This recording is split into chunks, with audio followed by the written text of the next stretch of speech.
Segmento final de Noticias 5 y recibimos con mucho gusto al presidente de OCE, Pablo Ferreri. Gracias por aceptar esta invitación y estar aquí esta noche. Muchísimas gracias a ustedes por la invitación. Es un placer estar aquí en una semana que para el 70-75% de los uruguayos arranca muy feliz, ¿no? Para mí es triste, pero bueno. Claro, por ahí, para el 25% está muy triste. 75%. Empezamos medio raro con los números. Ya no empezamos muy bien con los números, pero bueno. El motivo de esta entrevista, ustedes ya lo saben, el gobierno ha optado por construir la presa Casupá y generar modificaciones a lo que estaba proyectado por parte de la administración anterior, sintetizada en el proyecto Neptuno. Esto motivó ya una comparecencia en el Parlamento a nivel de comisión y se viene una interpelación. ¿Va a haber algo nuevo en esa interpelación o no se puede aportar más de lo que se aportó en esas 8 horas de comisión? Bueno, primero que nada, la disposición total, comenzando por el ministro, quien es formalmente el interpelado, pero también de todo el Poder Ejecutivo y de OCE en particular, de concurrir al Parlamento a dar todas las explicaciones, todas las veces que sea necesario. De hecho, ni bien se conoció la posibilidad, manifestamos claramente de que estábamos plenamente dispuestos, y yo creo que eso está bueno. ¿Por qué? Porque el otro día en la comisión fue una reunión muy larga. Nosotros hicimos una intervención inicial de más de 3 horas y después entre preguntas y respuestas fue como de 8 horas en total. Pero muchas veces esas comisiones tienen una caja de resonancia, digamos, limitada, y una interpelación lo que tiene es que permite que la caja de resonancia se amplíe y lleguen todos los argumentos a la sociedad en su conjunto. Me parece que los uruguayos nunca, lo hablábamos antes de que comenzara la emisión, no le habíamos dado quizá toda la importancia que tiene el tema del agua potable y el suministro de agua potable a toda la población. Y por lo tanto poner esto en la palestra pública, que se conozcan los argumentos, que se discuta de cómo vamos a asegurar el suministro de agua potable hacia adelante, creo que es una buena cosa. Nosotros demostramos, después se podrá compartir o no los argumentos, eso es parte de la discusión. Durante más de 3 horas demostramos que fundamentamos una decisión de política pública en argumentos técnicos. Bueno, básicamente nosotros vamos a, porque los argumentos son los mismos, son los que hemos manejado, y que son los que maneja OCE desde 1970 a la fecha. Hay argumentos técnicos, estudios técnicos hechos por OCE en algunos casos, por organismos internacionales en otros, por consultores en otros, desde 1970 hasta 2025, y todos esos estudios muestran cosas parecidas, es decir, en ningún caso la opción principal o la opción que se entendía como la más eficiente en términos de costo-beneficio, ni de asegurar el agua potable, era tomar agua del Río de la Plata. En todos los casos, lo que se recomienda como primera opción es represar agua dulce, tener una reserva mayor de agua dulce en la cuenca de Santa Lucía. El primer estudio es de 1970, luego hay una serie de estudios, pero los últimos, los más completos, más actuales, tienen que ver con el año 2013 y 2017. 2013 una consultora Aguasur, en el 2017 Hassen Seinco, que son quienes, esos estudios son los últimos que generaron como una suerte de plan director, y en todos ellos se recomienda tener una represa de agua dulce. La cuenca de Santa Lucía es superavitaria, en términos promedio, obviamente, y puede tener algún problema en épocas de sequía. Y por eso es importante generar una reserva bastante mayor a la que tiene hoy, que es Paso Severino, para poder justamente tener reserva en el momento que se precise. Pero a pesar de esa mayor reserva que se generaría con Casupá, se sigue dependiendo del Santa Lucía, de la cuenca del Santa Lucía. El proyecto de Neptuno ofrecía otra alternativa, que era tomar agua del Río de la Plata. ¿La excesiva dependencia de una cuenca y de un río no es un problema, o no puede ser un problema en el largo plazo? En principio entendemos que no, y es lo que demuestran todos los estudios, que además, y esto es bueno destacarlo porque me parece que estas cosas se construyen a lo largo del tiempo. En el 2022-23, cuando tuvimos la sequía, Uruguay, y esto es un problema de todos los gobiernos anteriores, no solo de uno en particular, Uruguay no tenía ningún protocolo de sequía. Ni siquiera tenía establecido cómo iba a reaccionar la institucionalidad, qué tenía que hacer, en qué plazo. El gobierno anterior, con buen tino, una vez terminada la sequía, contrata una consultoría a través del Banco Interamericano de Desarrollo, del BID, para generar un protocolo de sequía. Los resultados de esa consultoría los recibimos nosotros en este periodo de gobierno y de hecho estamos en la plena elaboración de ese protocolo de sequía, que en las próximas semanas o en algún mes quedará vigente pronto. Y ese estudio analiza la eficacia y la eficiencia de determinadas obras para responder frente a eventos de sequía. Y ese estudio básicamente analiza las dos obras que en su momento estaban arriba de la mesa, que era tomar agua del río de la Plata en Arasatí, con determinadas características, como es la planta que estaba previsto hacer ahí, o Casupá. Y a la conclusión que se llega, y esto lo hace, reitero, un trabajo encargado por el gobierno anterior, con un consultor internacional de primer nivel, establece que con Arasatí no hubiera sido suficiente para dar respuesta a una sequía similar al del 2023 o incluso un 10% peor. Sí, y sí hubiera sido suficiente con Casupá. Miren más, la represa de Casupá nos proporcionará una reserva de agua bruta de unos 118 millones de metros cúbicos, lo que se estima que se hubiera utilizado en una sequía como la del 2022-23 eran aproximadamente 60 millones de metros cúbicos, o sea, hubiéramos estado bien cubiertos. Pero igual es entrar en una suerte de falsa dicotomía, porque nosotros no es que estamos diciendo o hay que hacer una planta o hay que hacer Casupá. Al reducir costos, porque en esto también esto es muy importante, al reducir costos trasladando la planta del Río de la Plata a aguas corrientes, donde se aprovecha mucha infraestructura que allí ya hay, de hecho, además, por ejemplo, los terrenos son de OCE, no hay que expropiar, eso nos genera un ahorro de costos lo suficientemente importante como para que por un volumen similar a lo que hubiera costado hacer Arasatí, vamos a poder hacer la planta en aguas corrientes, pero además hacer Casupá y además extender los servicios de agua potable al este de la Costa de Oro, porque hoy hay balnearios, como Balneario Argentino, Jauregui Berry, que no tienen red de agua potable, reciben el agua en camiones como hace un siglo atrás. Un repaso mínimo de números, no quiero aburrir con esto, pero la obra en Arasatí costaba 294 millones de dólares, aproximadamente 300 millones.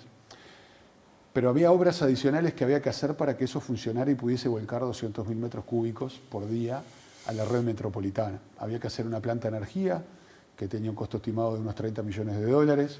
Había que hacer expropiaciones para hacer a esta altura famoso polder por unos 7, 10 millones de dólares. Y había que hacer obras adicionales en los troncales para poder volcar los 200.000 metros cúbicos por otros 30 millones. O sea, el costo total era de 370 millones de dólares. Nosotros ahora, fruto de una renegociación del contrato, estamos haciendo obras que estarán en el entorno de los 215, 220 millones de dólares en el contrato. Eso implica la planta en aguas corrientes, implica la red que decía en Costa de Oro, implica una represa y una pequeña planta en el Solís Chico para justamente abastecer a donde crece la demanda, que es en el este de Canelones, y a su vez reforzando las líneas de aducción de la zona metropolitana. Y por fuera de ese monto vamos a estar haciendo Casupá, que tiene un costo estimado, y eso lo actualizamos con una consultoría con la CAF, de 130 millones de dólares, ahí ya voy 350, y vamos a estar haciendo obras que también tendríamos que haber hecho en cualquier escenario, que es mantener la joya de la corona, que es Aguas Corrientes.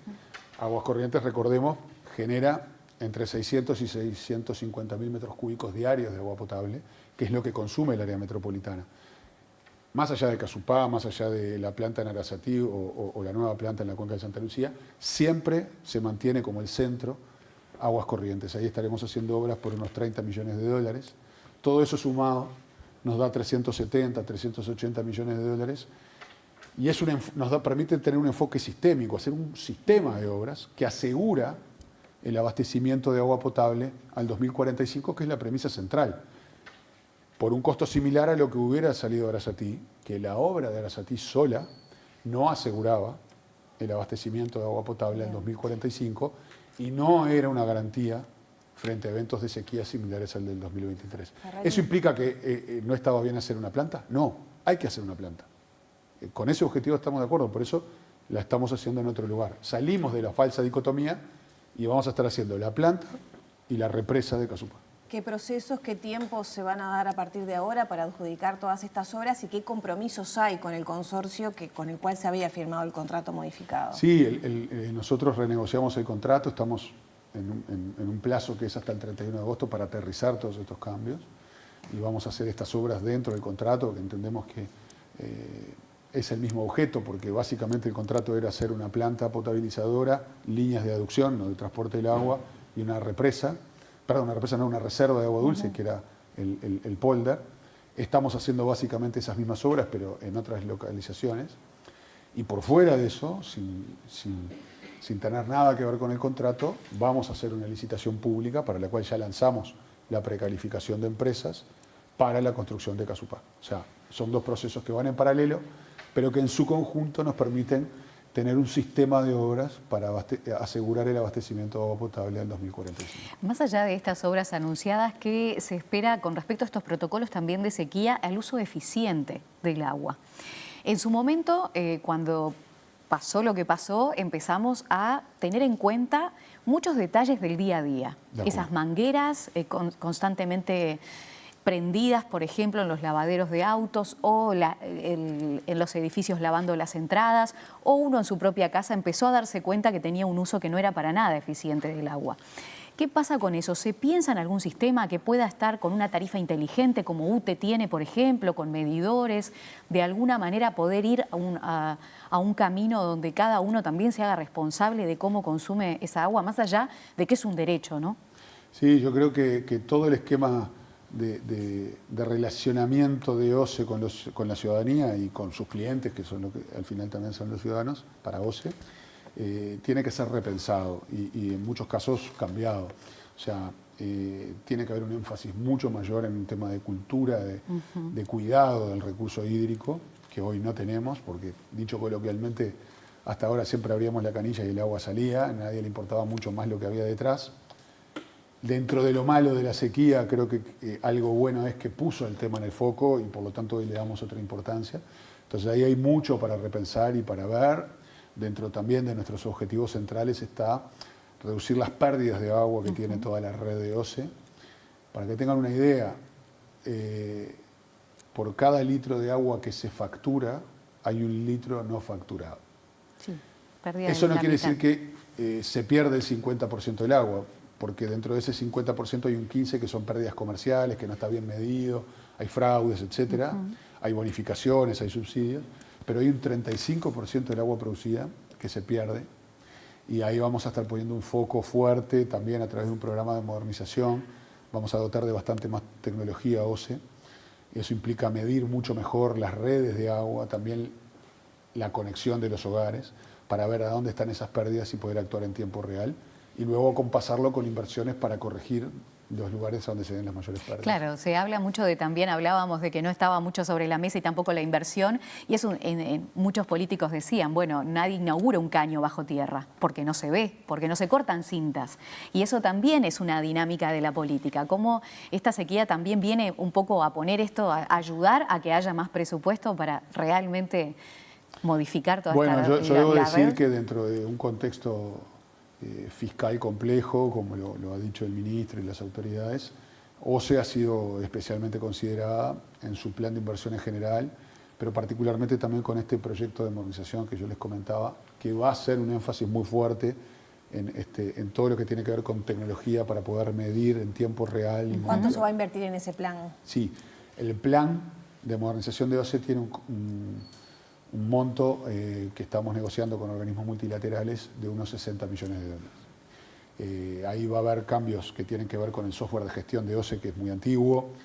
con el sistema comercial de OCE, que es muy antiguo, y esto además mejora la interrelación con la ciudadanía y permite medir en tiempo real muchas cosas, y después el resto del dinero va a estar volcado fundamentalmente a Internet de las Cosas para medir en tiempo real lo que ocurre en nuestras redes de agua, en cuanto a flujos del agua, calidad del agua, etcétera, que nos va a permitir dar un paso grande adelante en poder ver bien qué es lo que tenemos. ¿Y hay necesidad de aumentar el ingreso económico de OCE a través de factura o algún préstamo o algún aporte adicional? Bueno, OCE ha tenido en los últimos 20 años, yo creo que hay un tema estructural, un incremento triplicó las redes de agua potable y duplicó las redes de saneamiento. Bueno, eso implica un costo de gestión bastante más alto y los ingresos de OCE, por otro lado, se han mantenido planchados a lo largo del tiempo. Hay que ver cómo eso se puede mejorar, por ejemplo, reduciendo esas pérdidas comerciales de ese 15% del agua que no se factura. Entonces vamos a trabajar para ver cómo podemos mejorar los ingresos. ¿Pero se incluye la posibilidad de cobrar más por el producto? Bueno, eso lo estamos viendo. Reitero, creo que primero tenemos que poner foco en ese 15% que hoy se consume y no se factura. Pero, perdón, para entender bien, ¿se está evaluando un aumento en la factura? No, por el momento estamos trabajando. Entonces, llevamos algunos meses, cerramos recién el presupuesto, estamos viendo qué ingresos adicionales se pueden obtener. Pero de momento no se puede descartar tampoco. Bueno, nada se puede descartar en la vida.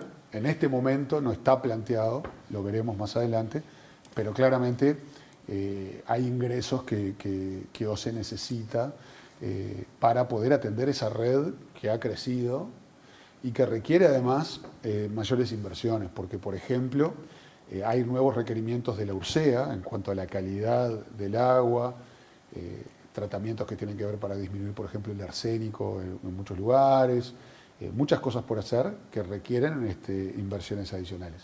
Pero bueno, estamos trabajando ahí, sabemos que además es un producto de primerísima necesidad y por lo tanto hay que ser muy cuidadosos con estos temas.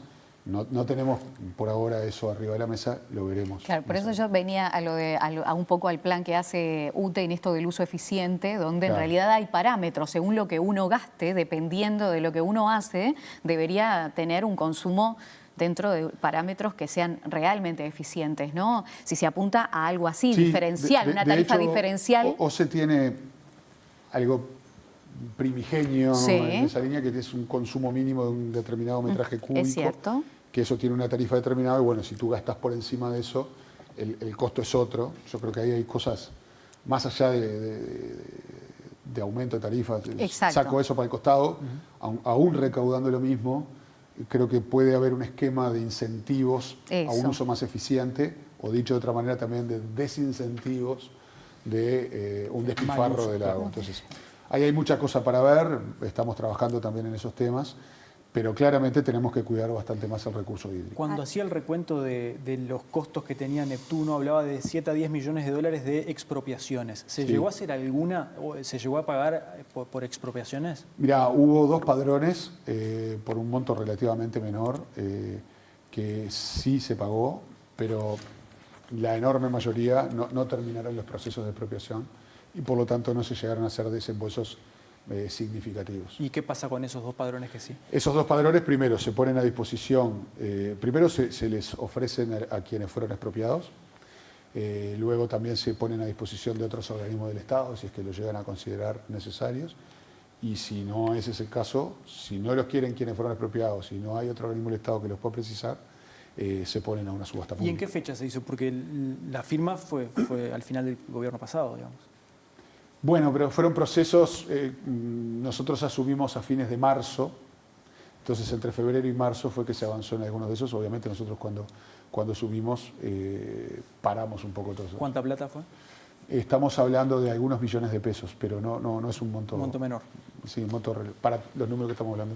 A nivel presupuestal, entonces, ¿qué se va a pedir en la ley de presupuestos justamente para OCE? ¿Qué incremento? No, bueno, nosotros el presupuesto de las empresas públicas ya tienen que ser cerrados al 31 de julio, ya lo cerramos. Ahí generamos un plan de inversiones ambicioso. El promedio de inversión de OCE es de más o menos 80 a 90 millones de dólares por año.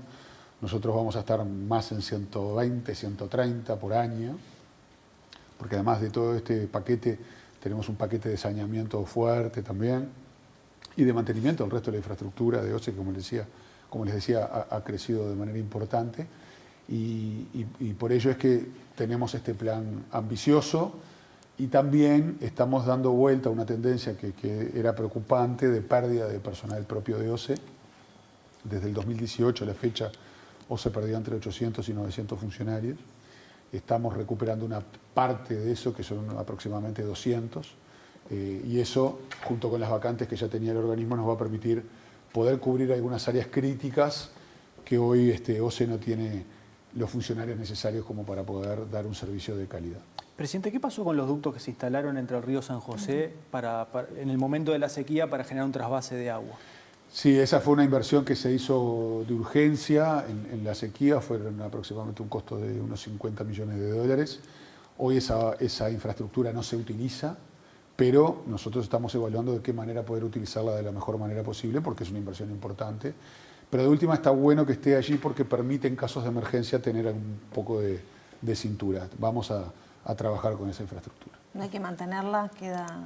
Sí, para como que toda sea operativa cuando infraestructura. se necesite. Sí, sí, pero O sea en que principio, lleva inversión también. Lleva inversión también de mantenimiento. Llevar algo de inversión, sí, pero menor, ahí hay que hacer algún mantenimiento, pero veremos de qué manera puede ser aprovechable, más allá de alguna coyuntura específica de sequía. ¿Cómo es la calidad del agua hoy en día de OCE? Yo creo que es una buena calidad. Creo no, hay mediciones al respecto y la calidad del agua es buena. ¿Lleva más esfuerzo potabilizar, un poco atendiendo lo que Sí, usted decía? sí, lleva más esfuerzos, porque además hay más requerimientos y eso me parece muy bueno, de cada vez dar un servicio de mayor calidad. Los aspectos de contaminación más allá del área metropolitana en todo el país nos llevan a medir cada vez más cosas, como por ejemplo lo que yo mencionaba de la presencia de arsénico.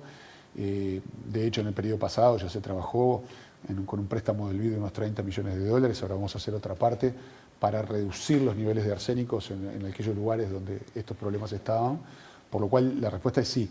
Cada vez le damos más agua a más gente y tenemos más desafíos de calidad. Por eso es que hay que ser muy, muy eficientes en materia de manejo del presupuesto de OCE. Volviendo a la interpelación, una de las objeciones que hizo la oposición con respecto a este contrato es que decía que se tiene que volver a licitar. ¿Es un tema que estará presente, que ustedes manejan en esa respuesta? Dabas algunos puntos del por qué entendías que es igual. Desde la oposición se dice que se tendría que haber vuelto a reformular ese contrato y a licitar. Nosotros entendemos que estamos dentro del objeto del contrato, por lo cual no es necesario cancelarlo y hacer una nueva licitación. Tenemos informes jurídicos, obviamente, de OCE, pero también hemos contratado asesores externos, como el doctor y catedrático Carlos del Piazzo, que nos está asesorando. El propio consorcio también tiene informes de juristas de primerísimo nivel, todos ellos coincidentes en que estamos haciendo cambios que se puedan realizar. Obviamente, esto además después tiene que pasar por todo el proceso institucional correspondiente, como es el pasaje por el Tribunal de Cuentas, pero entendemos que en temas de legalidad estamos dentro del objeto del contrato, por lo cual, además, el contrato tiene cláusulas para hacer cambios o renegociarlo y que estamos dentro de lo que esas cláusulas permiten.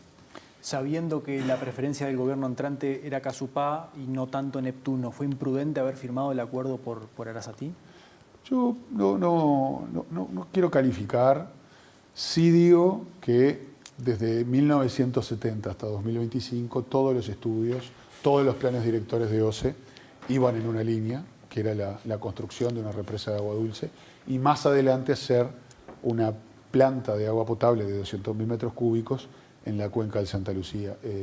Lo que fue excepcional en toda esa línea de tiempo y de razonamiento institucional fue ir hacia el Río de la Plata. De hecho, si uno mira las declaraciones del presidente del periodo anterior de OCE, durante el primer año de gestión, año y medio, las declaraciones públicas eran de construir Casupá. Bueno, eso fue dejado de lado. ¿Tiene una opinión de por qué se eligió ese camino, ahora que usted viene estudiando, digamos, la interna de OCE? No me corresponde. Sí señalar que ese cambio ocurrió. Creo que técnicamente el respaldo para avanzar en esa línea era muy bueno. De hecho, el propio consorcio, en la iniciativa privada que realiza para presentarse a hacer esta obra, habla de la necesidad de construir Casupá, porque no son antagónicas, es decir, hay que hacer las dos obras. Yo creo que quizá lo ideal hubiera sido seguir avanzando con Casupá, que estaba todo pronto para avanzar, y luego ir viendo cuál era el mejor diseño del proyecto para la construcción de una planta de agua potable. Creo que se debió haber avanzado en las dos obras. También digo, porque creo que en esto está bueno ser lo más objetivo y riguroso posible, quizá en los gobiernos del Frente Amplio debíamos haber avanzado más rápido con lo que era Casupá. Ya estamos casi en el final, pero ¿hay un estimado de cuánto cuesta al generar la presa Casupá lo que se pierde de monte nativo, pero también la necesidad de relocalizar a algunas de las personas que viven allí? Sí, bueno, en el componente, en la actualización de costos que se hace por parte de la CAF, no lo hizo OCE, estamos hablando de unos 130 millones de dólares, como les decía. Eso incluye obra civil, dirección del proyecto, expropiaciones, compensaciones y algunas cuestiones vinculadas a los costos ambientales. Entendemos que es un trabajo muy bien hecho, muy riguroso, que está bastante en línea con las proyecciones que la propia OCE tenía. Pero bueno, también tenemos que avanzar. Ya lo dijo el propio ministro de Ambiente. Ya había una autorización ambiental previa para hacer Casupá, pero de todas maneras nosotros estamos trabajando en conjunto con el Ministerio de Ambiente, que lidera obviamente este proceso, para hacer una nueva autorización ambiental que fortalezca mucho todos los aspectos vinculados a este tema. Pablo Ferreri, presidente de OCE, gracias por estos minutos en Noticias 5. Ha sido un enorme placer.